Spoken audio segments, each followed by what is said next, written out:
Vamos retomar, irmãos, o estudo do nono mandamento, como disse o irmão Zaqueu. Impossível não fazer a correlação com Tiago capítulo 3, estamos estudando. Impossível não fazer a correlação com a gratidão a Deus. É difícil não, impossível não ser grato a Deus por mais esse ano que Deus nos concede. Na reflexão, lá na parte dos informes, quando nós fazemos menção da igreja como a arca, precisamos entender bem essa figura. E se não entendermos, irmãos, nós nunca vamos dar o valor à igreja que é devida. O valor da igreja não está nem nos templos, nem necessariamente nas pessoas, né? Veja o que Deus fez pela igreja. Talvez pela sua graça nós cheguemos um pouco na compreensão. O que Deus deu pela igreja, irmãos? Aquilo que lhe era mais valioso: seu filho, seu único filho. Dá para entendermos isso? Seu filho imaculado, seu filho sem pecado, igual a ele, estava lá em glória. Nós refletimos sobre, de fato, Cristo Jesus, quando veio à terra. Nós falamos e repetimos, irmãos, porque é preciso entendermos. Se nós não entendermos o que Cristo fez e o que significa, a graça é em vão, sai da nossa boca, vai ser pecado da nossa parte falar sobre a graça de Deus, se nós não compreendemos minimamente o que é essa graça, o que é esse favor, o que é o próprio Deus encarnar, se fazer limitado, o infinito se colocou sobre a finitude humana, a limitação humana, sem deixar de ser Deus. Evidentemente que isso a gente não vai compreender, na nossa mente não dá para chegar, mas ele se submeteu a isso. Mas havia, isso é Cristo, mas havia o próprio Deus vendo o seu Filho passar por isso, por essa finitude, e se limitar, e se submeter a essa condição. Cristo, irmão, se submetendo, o Deus perfeito, se submetendo a seus pais humanos, limitados, respeitando, cumprindo o 5º mandamento. E na hora que era para confrontar, fazer a confrontação sem pecar, que os filhos podem se dirigir aos pais quando eles falham, porque nós falhamos, mas sem pecar, atendendo para o 5º mandamento, honrando. E assim ele o fez, e passou todos os seus 33 anos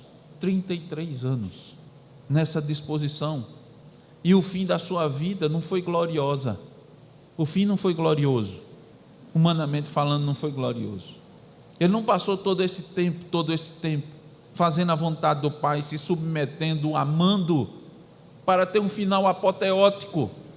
Na perspectiva humana, foi o final mais triste, mais horrendo daquela época, a morte mais vergonhosa daquela época. Foi isso que ele recebeu.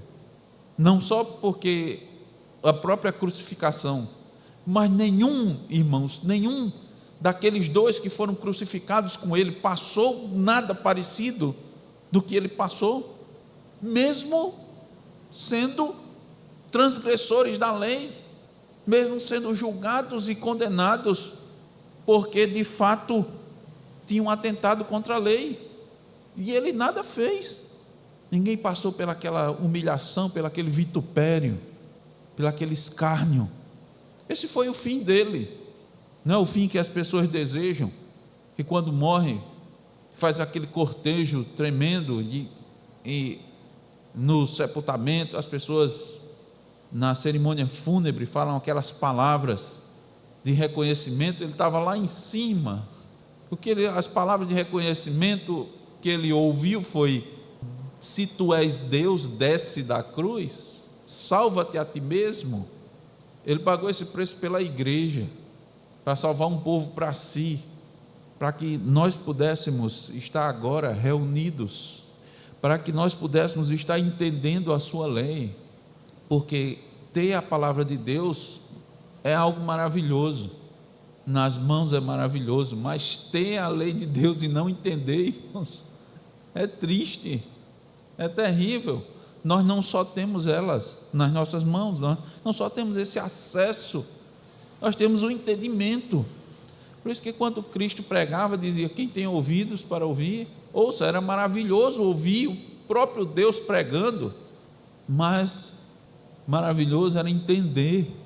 E ele disse claramente a Pedro, bem-aventurado Pedro, tu és, porque não foi carne e sangue que te revelou essas verdades, tu és um bem-aventurado.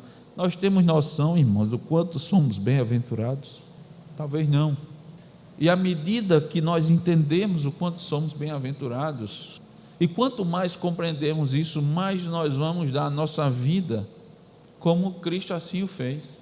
Nós vamos seguir o Mestre, nós vamos ter o prazer na lei do Senhor, prazer na sua lei, satisfação. A lei de Deus não vai ser aqueles impedimentos, aquelas ordens chatas, carrancudas. Vão ser recebidas com amor, mesmo quando elas doerem nas nossas costas. Os irmãos observaram que nós cantamos aqui, no Salmo 141, no versículo 5: e se o justo ferir-me, ó Deus, será isso mercê. Se me advertir, ser-me-á unção. Quando eu sou advertido pela palavra, pelo irmão, seja ele quem for, qual for, o salmista disse: eu não vou rejeitar isso aqui, isso aqui é uma bênção. Você ter essa compreensão, isso é uma dádiva, isso é algo que nos livra da morte, porque muitos que nós conhecemos, inclusive exemplos da Bíblia, nós não podemos esquecer disso, e muitos que nós conhecemos rejeitaram a palavra de Deus, e o resultado de quem rejeita a palavra de Deus, a lei de Deus, é morte.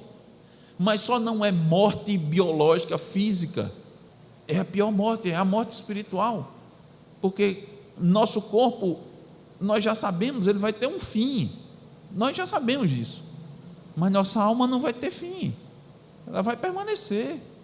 Quem é, irmãos, e onde é que nós ouvimos esses ensinamentos? É na igreja fiel, é na igreja de Cristo Jesus. Foi esse local que Deus providenciou para que fôssemos abençoados, exortados.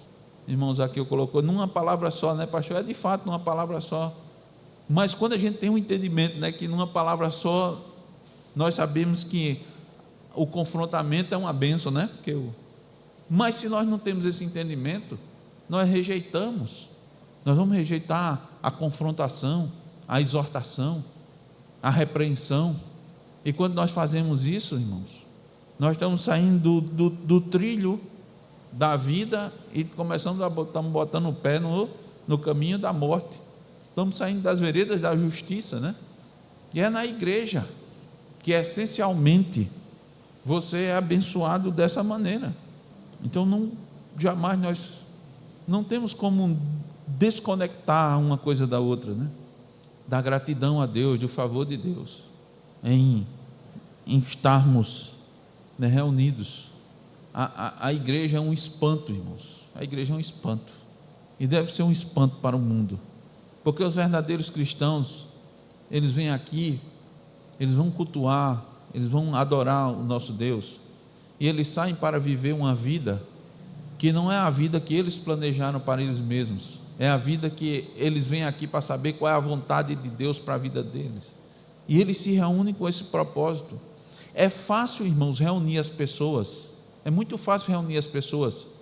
Na verdade, há determinadas uniões e ajuntamentos que são automáticos, quando essas pessoas têm os interesses em comum. Já prestou atenção? Quando você tem os interesses em comuns, as pessoas rapidamente elas se unem num propósito, mesmo quando, preste bem atenção, mesmo quando elas, em outras situações, elas são até inimigas umas das outras. Já prestou atenção? Se ela tiver uma coisa em comum, aquilo une e elas cooperam naquele momento, mesmo que depois elas dão até uma trégua. Nós temos problema aqui, mas esse aqui, nós vamos aqui fazer uma aliança aqui, circunstancial, momentânea, porque nós temos interesse comum, mesmo que depois a gente se mate, né? Paulo sofreu isso, né?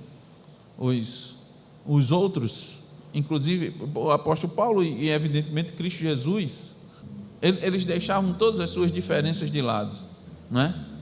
Para se unir e combater Cristo Jesus. Aqui, irmãos, é diferente. As diferenças que nós temos, nós buscamos superar, porque nós lutamos pela unidade, pela edificação. Povo diferente, pessoas diferentes, distintas, com gosto, com costumes, com vícios. Vício, não estou falando vício da cachaça, do cigarro, essas coisas, não. Nós carregamos vícios, maus costumes. E quando você chegar aqui, a Escritura diz, considera aquele dali, com pecado, com vício superior a você mesmo. O mundo lá fora diz, vai atrás do que é melhor para você. A Bíblia diz, priorize aquilo que é melhor para o teu irmão, né? Não tenha, pois, em primeiro lugar aquilo que é seu, mas sim o que é dos outros. Isso é uma coisa muito estranha. É estranha a nossa natureza. Nós fazemos aqui e nós realizamos as coisas aqui e no dia a dia, no nosso dia, algo que é estranho àquilo que nós nascemos com ele. Por isso que o mais importante, irmãos, não é só darmos graças a Deus pelo dia que nós nascemos, mas pelo dia que nós nascemos de novo, pelo novo nascimento. O novo nascimento nos faz agir contrários à nossa natureza. Isso é fantástico. Você está funcionando, você está caminhando diferente daquilo pelo qual inicialmente você estava programado. Não é assim que funciona? Porque antes a sua programação que vem no seu DNA era inclinado para um lugar diferente. Ramon está colocando aqui uma coisa, você sai da Matrix, né? É verdade, irmãos. Nós começamos a enxergar esse mundo da forma correta, mas nós fomos programados antes para seguir, só que nós, com o novo nascimento, nós somos habilitados, a palavra é essa. Há um botãozinho que habilita você. Aquele botãozinho no seu nascimento não estava disponível. Então Deus lhe habilita, reprograma, muda o coração. Isso é fantástico. Isso é o que o mundo precisa ver nas nossas vidas. Eles precisam ver isso. Precisa ver essa nova programação, essa nova disposição, esse novo interesse, essa nova concepção de vida. Eu não vivo para mim mesmo mais. Não foi assim que o apóstolo Paulo disse? Eu vivo agora para Cristo. As pessoas precisam ver isso. E quando acontece isso, eles glorificam a nosso Pai que está nos céus. Eles glorificam. Ou vai haver glória a nosso Pai, na verdade. Permita-me corrigir. Nosso Pai vai receber glória. Não nós, né? Nós não. Isso é muito estranho. Você trabalha para quê? Você está se esforçando para quê? Você está estudando, você está trabalhando para quê? Para dar glória ao outro. Isso é estranho, né? Normal é você querer que reverta para você.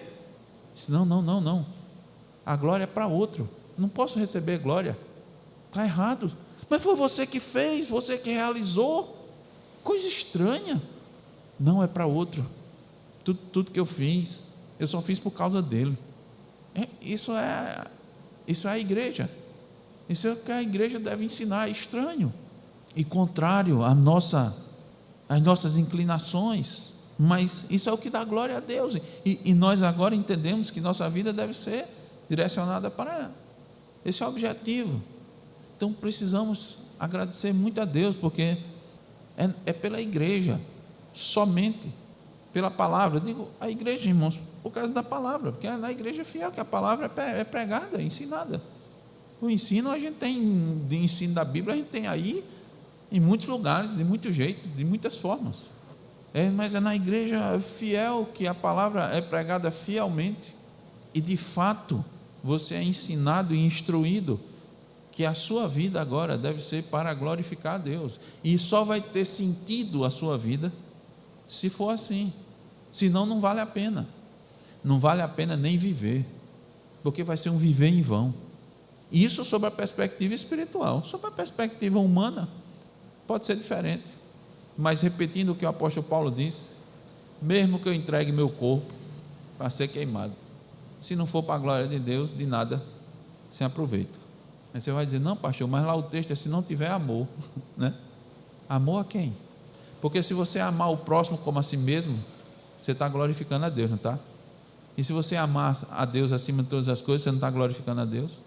Então, se eu não fizer as coisas para a glória de Deus, de nada me aproveita. Que possamos, né, que Deus nos conceda, irmãos, sempre a gratidão, a compreensão, né, e consequentemente a compreensão da bênção que é fazer parte do corpo de Cristo, e consequentemente isso nas nossas vidas redunda em gratidão, de lábios e de ações, de atitudes. Vamos meditar um pouco sobre o 9º mandamento, pecados proibidos nesse mandamento. Nós vimos no domingo passado que aquilo que a gente chama de adulação, essa é uma linguagem que se falava muito, né? Hoje em dia a gente não usa muito, não está muito no nosso vocabulário, foi substituído por alguns sinônimos, mas nós vimos que a adulação é um pecado contra o 9º mandamento, porque a adulação é enaltecer alguém de forma exagerada, com interesse por trás, com interesse, né? Nos dias de hoje o adulador é o puxa-saco, né? Numa linguagem bem popular, alguém que elogia em excesso porque quer tirar benefício disso. Deus tem, irmãos, ojeriza. Isso é manifesto quando o salmista diz, corte o Senhor os lábios dos bajuladores. A gente estava lendo em Tiago 3 sobre a língua, né? Corte a língua dos bajuladores, eles só fazem mal. O bajulador não faz bem, irmãos, de jeito nenhum. O bajulador não faz bem nem a si mesmo, nem aquele a quem ele está adulando. Ele está fazendo mal. Então não tem benefício nenhum nisso aí. Nós vimos que a vanglória, Paulo diz assim, lutem contra a vanglória. Vangloriar-se é louvar a si mesmo em demasia, buscando para si as honras, buscando que o próximo, não é, honre a você. É diferente de falar a verdade, falar o que é verdade, o que é justo a respeito de si. Isso é errado. Paulo diz, não se deixe dominar por esse sentimento. Por quê? Porque é bom, a gente gosta, é agradável, a nossa natureza, né? Aquilo que nós já falamos, é agradável. O que você tem que fazer? Olhe, lute contra isso, não se deixe possuir de vanglória, tá certo? E nós vimos, precisamos ter muito cuidado, porque mesmo que Deus tenha nos concedido, né, até bênçãos e favores e dons, Ele pode tirar, não pode? Nós vimos um exemplo. Qual foi o exemplo que nós usamos no domingo passado? Mas de retirar Arão e Moisés, não. Arão foi de se rebelar, não foi? Mas qual foi o exemplo que a gente usou, que Deus deu a uma pessoa, deu até proeminência a ela, colocou ela num cargo muito alto, deu bênçãos a ela, que ela chegou até a realizar algo.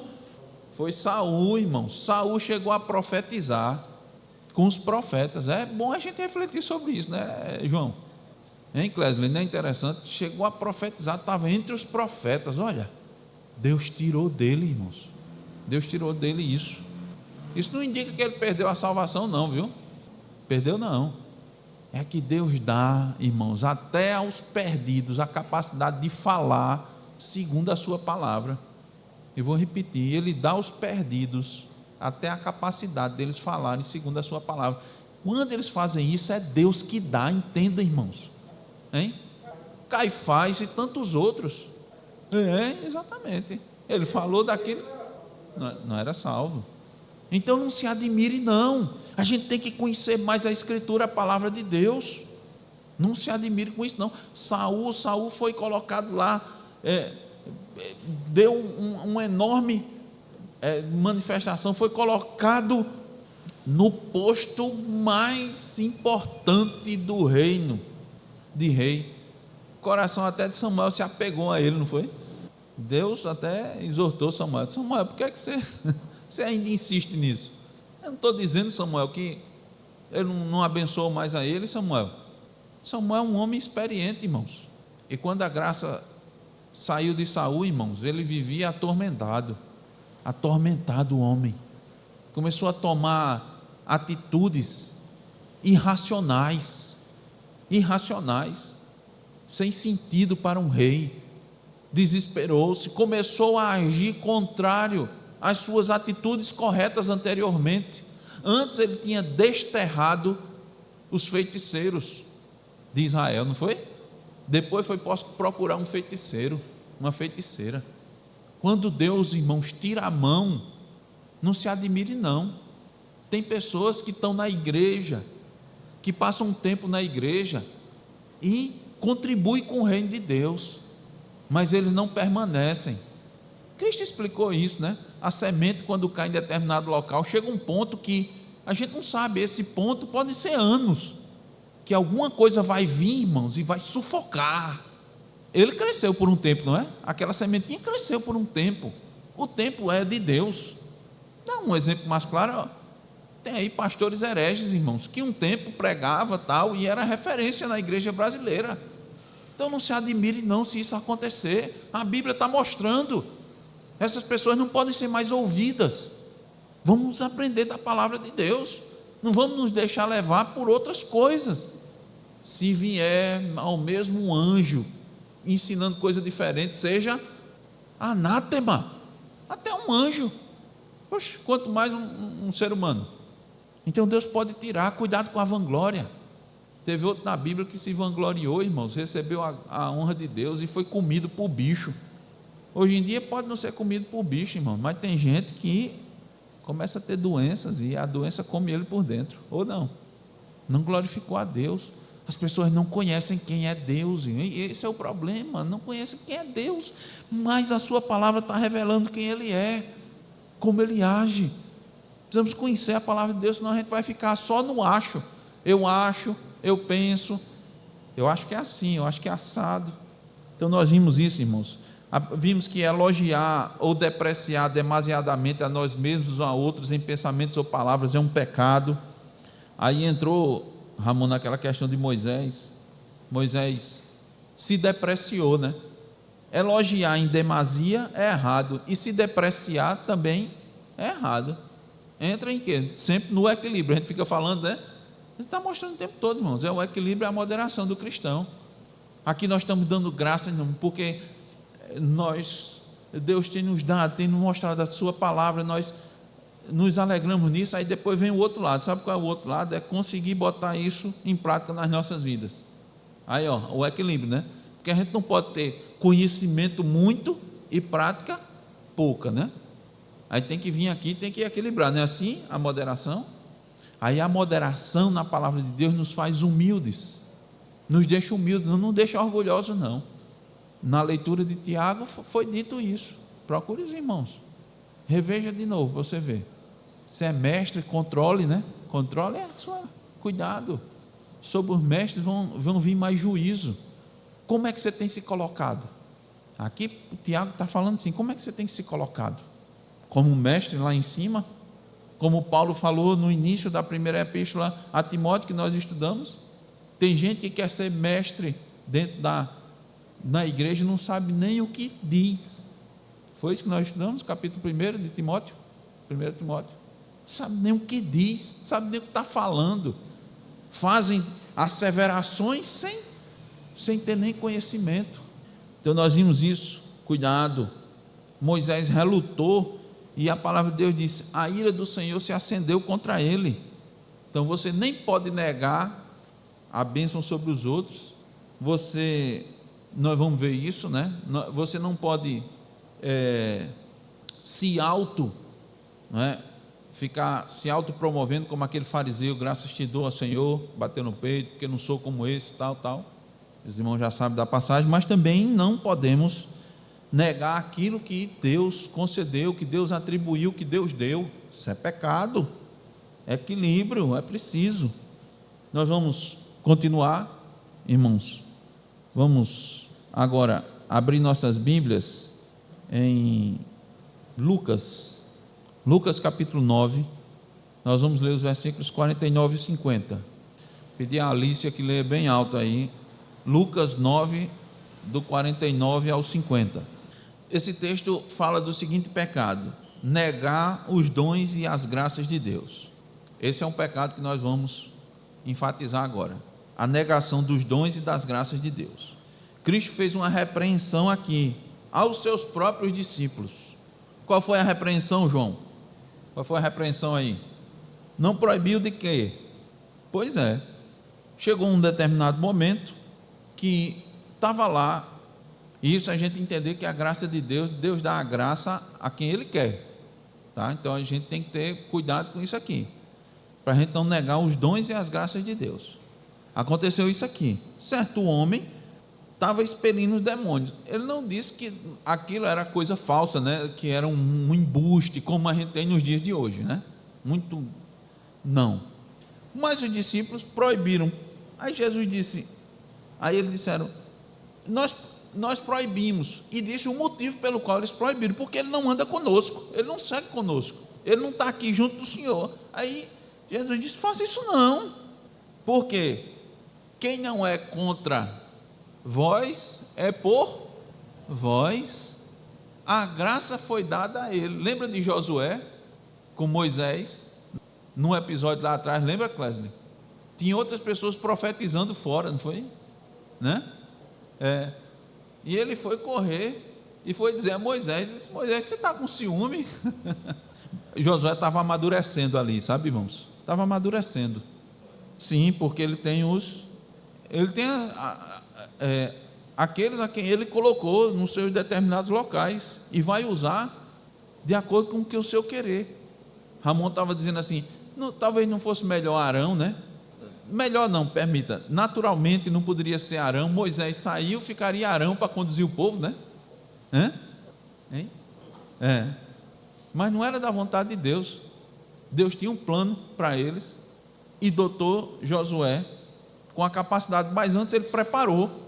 Os irmãos podem ver, Deus já estava conduzindo Josué, tinha um propósito para a vida dele, e por isso que a gente fala, irmãos, que Deus vai cumprir os seus planos e age na vida dos seus. Por isso que a gente tem que se curvar diante da providência de Deus. Não é o que a gente quer. Moisés queria liderar o povo? De jeito nenhum. Ele tinha os motivos dele. Eu pergunto, Deus respeitou os motivos dele, irmãos? Como o pessoal diz, Jesus está batendo a porta do seu coração. Se você quiser, não é se você quiser, meu querido, se ele escolher, você vai querer. E se você relutar, ele vai fazer a vontade dele. Eu vou fazer aquilo que me apraz. Agindo Deus, quem vai impedir? O homem vai impedir. Sim. O apóstolo Paulo: duro é recalcitrar contra os aguilhões. Então eu vou fazer uma aplicação para a sua vida. Meu irmão, você tem perspectiva para a sua vida? Que bom, né? Ruim é quando você não tem perspectiva nenhuma. Você tem perspectiva para a sua vida? Que bom. Você está lutando por isso? Que bom. Agora eu pergunto, você está perguntando a Deus se é isso que Deus quer para a sua vida? Que bom se você estiver fazendo isso. Porque se você não tiver, meu querido, e se você for um eleito de Deus, Deus vai lhe quebrar, e você vai. Jonas queria ir pregar em Nínive, irmãos, queria, mas ele foi. Jesus respeitou a vontade dele, Deus respeitou a vontade de Jonas. Meu filho, se você não quiser ir, vai ser tão bom. Quem vai e faz a minha vontade é abençoado. Você não quer receber bênção, não? Foi essa a mensagem que Deus deu para Jonas. Deus mandou, foi uma tempestade, e sacolejou o barco, e fez Jonas passar por um trauma. Como o irmão Zaqueu disse assim, o pessoal diz que pare de sofrer, não sei o que. Deus fez Jonas passar por um trauma, e ele foi que disse ao pessoal: me jogue no mar, me jogue, que eu sei quem é o responsável por essa tempestade, me jogue. E o povo temendo, o pessoal começou a crer em Deus, irmãos, a partir daquilo dali, viu? O pessoal creu, era tudo, cada um estava buscando um Deus ali, naquela hora, e depois daquela manifestação divina, eles passaram a temer, eles temeram a Deus. Não, João, não vou fazer isso não, isso é o Deus Todo-Poderoso, você é servo dele, pode me jogar. Jonas passou 3 dias, irmãos, no ventre de um grande peixe. Passou por um traumazinho, João, ou não? Ou foi coisa leve? Ele diz, irmãos, as vagas passavam por cima de mim. Agora, antes dele sair, o que foi que ele disse? Jonas 2,9, o que foi que ele disse? A salvação pertence ao Senhor, era para ele dizer isso. Mas ele foi para Nínive ainda assim, não queria. Deus disse: você vai pregar, porque eu tenho um objetivo de salvar aquele povo, e vai ser pela sua pregação. Eu não vou mandar mais nenhum outro, você vai pregar mesmo que não queira. Deus faz aquilo que lhe apraz, aquilo que ele quer, irmãos. Deus deu a graça, Ele dá a graça a quem Ele quer, e nós não podemos negar os dons e a graça de Deus. Nós temos que reconhecer. O pecado aqui é esse. Deus derramou graça sobre aquela população de Nínive, e Jonas não queria reconhecer, não é? Deus foi misericordioso com aquele povo mau, irmãos. A gente não precisa repetir. Aquele povo de Nínive não era gente boa não, irmãos, povo sanguinário era. Por isso que a gente tem que se entender que a gente não pode escolher a quem prega. A gente não pode chegar para uma pessoa e dizer aqui: esse aqui nunca vai entender a palavra de Deus. Você não pode fazer isso de jeito nenhum. Não cabe a você. A sua obrigação é pregar, é levar o evangelho, e a obra quem vai fazer é o Espírito Santo. Ele vai fazer a obra, porque não é pelo querer do homem. A gente já colocou aqui, Paulo não queria nunca, Paulo estava lutando contra Cristo. As palavras foram essas: Paulo, por que me persegues? Por que tu me persegues? E Deus disse: eu tenho um plano na sua vida, eu tenho um plano para você, e você vai fazer o que eu quero. O que eu quero não é o que você quer. Por isso que Paul Washer diz isso. Ele não pede estar aqui toque, não fez toque na portinha do coração de Paulo. Ele derrubou Paulo no chão, ele cegou o apóstolo Paulo. Vamos falar de trauma de novo? Você não ficaria traumatizado com esse Deus? Esse é o Deus do Novo Testamento, viu? Que cegou o cara, viu? Fica aí sem enxergar. Pare um pouquinho para refletir. E Ananias, vai Ananias. Senhor, o homem está perseguindo, Senhor. Ananias, eu derramei minha graça sobre ele, vá lá. Já imaginou Ananias como é que foi, irmãos? A pessoa daqui, o homem. Você iria, Clesley, por si só, hein? Assim, se Deus não tivesse mandado? E no cabo que estava prendendo e perseguindo, com a cartazinha para te prender, viu? Ele estava com a cartazinha. Lembre-se disso, irmãos. Às vezes a gente esquece dos detalhes, né? Ananias foi para falar com um cara que tinha uma carta na mão. Ele está orando. Acredite, você precisa acreditar, não pode negar que a graça de Deus pode vir sobre qualquer um, não é? Essa pessoa aqui ouviu o evangelho, ouviu a pregação de Cristo em meio à multidão e creu. Eu digo assim, em meio à multidão, é porque ele não estava no núcleo, né? Os próprios discípulos dizem, né? Ele não estava naquele núcleo, mas ele creu, e sua fé foi tamanha, que ele creu, que ele orou, e expulsou demônios. Então não podemos ter, aqui, irmãos, qual é a crítica aqui? Preste bem atenção, escute, uma obstinada indisposição para aceitar os dons e o favor divino, quando é dado a outrem. Esse é o problema. Bom, em algumas situações a gente vai ficar um pouco cético, Mas você não pode ser obstinado, né? Entende o que eu vou dizer? Tem hora você tem que parar e analisar. Lógico, né, irmãos? Lembre-se, a gente viu anteriormente que o crente julga, né? O crente analisa. Mas você não pode ter uma obstinação, dizer que não é de jeito nenhum. Jonas, mais uma vez, está lá para a gente ver que ele agiu errado. E nós não vamos querer agir como Jonas, né? Nem fazer uma pregação daquele tipo, com aquela intenção, nem depois ficar sentado esperando a destruição de alguém que Deus disse que ia manifestar. Não importa, meu irmão, não importa se no início do Evangelho, se em algum momento se alguém era obstinado, Deus pode transformar. Não importa se no começo você lutava contra, você fazia tudo contra, Deus pode transformar, mudar. Nós não podemos negar que há essa possibilidade. Nós temos que orar para que isso aconteça, né? Em vez de fazer como Jonas. Essa conversão aí, ele não se converteu, não. Eles ficaram com medo, porque Deus disse que ia destruir. Ele não podia estar pensando assim? Esse cara foi com medo. Isso aí é um falso arrependimento. Tem que ter cuidado. Nós vimos antes que é também pecado desse mandamento ficar deduzindo, imaginando as intenções das pessoas, naquilo que está na cabeça ou no coração delas. Essa parte é de Deus, né? Não compete a nós. De novo, você não vai ficar analisando? É claro que vai ficar analisando, mas você não pode duvidar, nem ficar agora de forma obstinada, dizendo, a graça de Deus não recaiu sobre fulano, sobre cicrano, não pode, ou nunca vai isso acontecer, e cegar ao ponto de não enxergar essa graça começando a atuar na vida dele, na vida daquela pessoa. Ela estava antes resistindo, mas e agora? Parece, né? Quer dizer, não sei então o que. Não, Deus pode agir em qualquer um. Não agiu em você, não? Ou você está se achando melhor do que o outro? Ou você acha que em seu coração estava melhor para Deus trabalhar do que no outro? Disseram a respeito de Paulo, eu vou ler para os irmãos, em 2 Coríntios 10:10, as cartas com efeito dizem, são graves e fortes, mas a presença pessoal dele é fraca, e a palavra desprezível.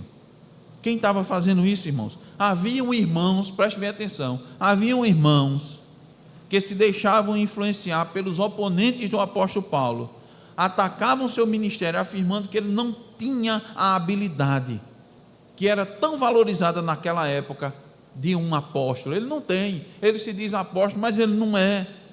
A presença dele, olha, preste atenção, irmãos, as cartas com efeito dizem, são graves e fortes. Ele diz, as cartas, as palavras dele, até que são, né? Dá até para, vamos considerar, mas a presença dele é fraca, ele é muito fraco. A palavra dele é desprezível, ele não fala como uma pessoa assim, realmente com conhecimento, não. Está desprezando o dom, irmãos, e a graça que Deus dispensou para um apóstolo, né? Para um apóstolo. Estavam negando o dom que Deus concedeu a Paulo de pregar, instruir e edificar a igreja de Cristo. Falaram isso também, irmãos, lá em Atos dos Apóstolos, capítulo 2. Falaram também isso daqueles que o Espírito Santo agiu sobre eles. Disseram assim, zombando, Atos 2:13 diz assim, outros porém zombando diziam, estão embriagados. Negaram a graça de Deus, claramente manifesta na vida daquelas pessoas. Uns ficaram admirados, não foi? Como pode essas pessoas estar falando em outro idioma? Outros, veja, sobre o mesmo fenômeno, zombavam. Deus leva isso em consideração, a gente tem que ter muito cuidado, irmãos. Deus leva isso em consideração. Não reconhecer a graça de Deus, o dom, porque Deus dá a quem quer. Você não pode negar, não. Quantos aí, irmãos, já não testemunharam? Ramon citou Paul Washer, temos outros. Paul Washer no começo era temente a Deus. É um exemplo de uma pessoa conhecida, né? Estou falando aqui de pessoas, né? Mas ele mostra isso, né? Era temente a Deus, era muito contra, desprezava, né? E hoje, lá atrás você ia dizer que aquele homem ia servir a Deus, na juventude dele. Tem outro pastor conhecido, não vou ficar citando o nome, que estava com drogas, com drogas, distribuindo drogas. E o Senhor agiu sobre a vida dele. Mas Deus agiu na nossa vida, irmão. Agiu na vida de um pecadorzinho aqui que sempre ia para a igreja todo dia. Papai, mamãe sempre levava para a igreja o tempo todo. Porque não se envolvia com drogas, com brigas, com não sei o quê, mas era ímpio, era rebelde. Precisou se curvar e confessar seus pecados, sua rebeldia. E a graça de Deus age.